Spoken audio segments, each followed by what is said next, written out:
Hi friends, எல்லாரும் எப்படி இருக்கீங்க? Welcome back to my channel. இன்னைக்கு அக்ஷாஸ் ரெசிபீஸில் கடையிலேருந்து வாங்கின பட்டர்லேருந்து நெய் எப்படி காய்ச்சறதுன்னு செஞ்சு காட்ட போகிறேன். இந்த மாதிரி பட்டர் வாங்கி வீட்லேயே நெய்யாக உருக்கி வச்சுக்கிட்டோம்னா நல்ல வாசனையாக இருக்கும். வீட்டில் பொங்கல் செய்யறதுக்கு அப்புறமா ஸ்வீட்ஸ் எல்லாம் செய்யும்போது யூஸ் பண்ணிக்கலாம். சின்ன குழந்தைங்களுக்கு சாம்பார் சாதம் இல்லாட்டி பருப்பு சாதத்தில் இந்த நெய்யை ஒரு டீஸ்பூன் டெய்லி ஊற்றி நம்ம கொடுத்தோம்னா நல்லா சாப்பிடுவாங்க. கடையிலேருந்து வெண்ணெய் வாங்கிட்டு வந்தாச்சு. அதை எப்படி நெய்யாக உருக்கிறது அப்படின்னு நம்ம பார்க்கலாம். இது ஊத்துக்குழி வெண்ணெய் 1 கிலோ வாங்கியிருக்கேன்.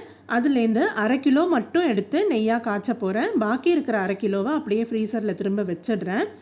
நான் ஏற்கனவே ஃப்ரீசர்லேருந்து வெளியில் எடுத்து வச்சுட்டேன். ரூம் டெம்பரேச்சருக்கு வந்ததுக்கப்புறமா வெண்ணெய் நல்லா சாஃப்டாக ஆனதுக்கப்புறம் காய்ச்ச ஆரம்பிச்சிடலாம். இது அன்சால்டட் பட்டர்.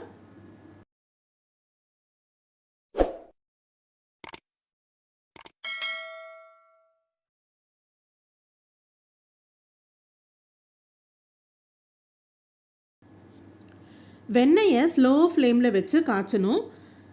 ஃபஸ்ட்டு எந்த பேனில் நம்ம காய்ச்ச போகிறோமோ அதை ஸ்டவ்வில் வச்சு 1/2 கிலோ அன்சால்டட் பட்டரை சிம்மில் வச்சு ஹீட் பண்ணிக்கலாம். ஸ்டவ்வில் பட்டரை ஹீட் பண்ண ஆரம்பித்த உடனேயே மெல்ட் ஆகிடும்.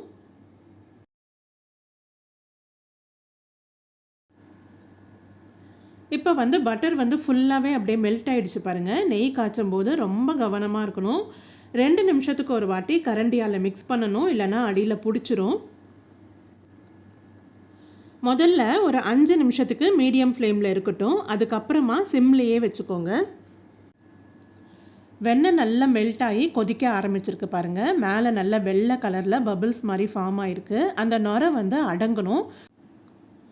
நெய் காய்ச்சும் போது பக்கத்துலேயே நில்லுங்க. அவசரப்பட்டு வேறு எங்கேயாவது அடுத்த வேலைக்கு போயிடாதீங்க. சிம்மில் தானே வச்சுருக்கோம் அப்படின்னு கேர்லெஸ்ஸாக இருந்துடாதீங்க. மறக்காமல் 2 நிமிஷத்துக்கு ஒரு வாட்டி கரண்டியால் மிக்ஸ் பண்ணணும். இதுக்கு முன்னாடி பார்த்திங்கன்னா மேலே ஃபுல்லாக வெள்ளையாக அந்த நெய்யில் கவர் ஆயிருந்ததில் பபிள்ஸ் மாதிரி ஃபார்ம் ஆயிருந்தது. நுரை மாதிரி ஃபுல்லாகவே கவர் ஆயிருந்தது. இப்போ அதெல்லாம் போயிடுச்சு. மில்க் சாலிட்ஸு இப்போ அந்த மில்க் சாலிட்ஸ் தனியாக பிரிஞ்சு மேலே நிற்கிது பாருங்கள். மேலே மிதக்குது தனியாக. இது தாங்க கரெக்டான பதம். இதுலேருந்து ஒரு 5 நிமிஷம் சிம்மில் கொதிக்க விட்டுருங்க. அதுக்கப்புறம் ஆஃப் பண்ணிக்கோங்க. அவ்வளோதாங்க, நெய் காய்ச்சி முடிச்சிட்டோம். வீடே நல்லா கமகமன்னு நெய் வாசனை தூக்குது. உங்களுக்கே தெரியும், ஃபஸ்ட்டு ஒரு மாதிரி எல்லோ கலரில் இருந்தது. இப்போ ஒரு மாதிரி எண்ணெய் மாதிரி மாறிடுச்சு பாருங்கள். இதுதான் நெய்.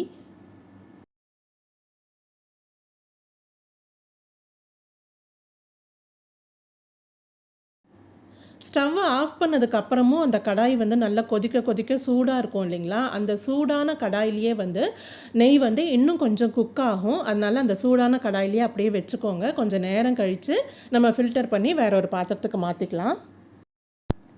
ஸ்டவ்வை ஆஃப் பண்ண உடனே இந்த சூடான நெய்யில் கொஞ்சமாக முருங்கை இலை சேர்த்துக்கோங்க. நல்லா கொழுந்தான முருங்கை இலை, இல்லைன்னா கருவேப்பிலை சேர்த்துக்கோங்க. நல்ல வாசனையாக இருக்கும். ஒரு 5 நிமிஷம் அந்த கடாயோட சூட்லேயே இருக்கட்டும் நெய். அதுக்கப்புறமா ஒரு 5 நிமிஷத்துக்கு அப்புறம் கொஞ்சம் சூடு அடங்குனதுக்கப்புறமா நம்ம எந்த கண்டெய்னரில் நெய் ஸ்டோர் பண்ணி வைக்க போகிறோமோ அதில் டைரெக்டாக ஃபில்டர் பண்ணிக்கலாம். ஃபில்டர் பண்ணும்போது மெட்டல் ஃபில்டர் யூஸ் பண்ணிக்கோங்க. வடிகட்டி மெட்டலாக இருக்கட்டும். பிளாஸ்டிக் வடிகட்டி யூஸ் பண்ணிங்கன்னா அந்த சூடான நெய்யை அதில் ஊற்றும் போது அது ஓட்டையாகிறதுக்கு வாய்ப்பு இருக்குது, மெல்ட் ஆகிறதுக்கு வாய்ப்பு இருக்குது. சூடான அந்த பிளாஸ்டிக் மெல்ட் ஆச்சுனாக்கா நம்ம உடம்புக்கு நல்லது கிடையாது.